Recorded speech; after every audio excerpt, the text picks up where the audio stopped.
கடன் தொல்லைகள் நீங்க. நவீன வாழ்வில் கடன் இல்லாமல் யாரும் இருக்க முடியாது. வரவுக்கும் செலவுக்கும் சரியாக இருக்கும்போது கடன் சுமை நம்மை பாவிக்காது. ஆனால் சில சமயம் கடனால் தடுமாறும் சூழல் உருவாகும்.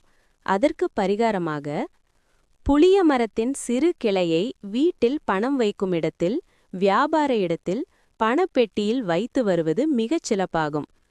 வெல்லத்தால் பாயசம் செய்து தொடர்ந்து 5 நாட்களுக்கு உங்களின் கையால் பசுவிற்கு வழங்கி வரவும்.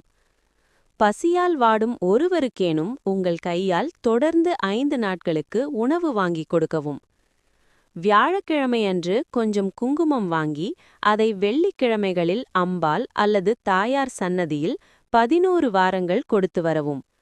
மேற்கூறிய பரிகாரங்களை செய்தால் கடன் தொல்லை படிப்படியாக குறையும். இது போன்ற மேலும் பல கருத்துள்ள தெய்வீக வரலாறுகள், தன்னம்பிக்கை கதைகள் அனைத்தையும் கேட்க KYR யூடியூப் பேஜை சப்ஸ்கிரைப் பண்ணவும். நன்றி.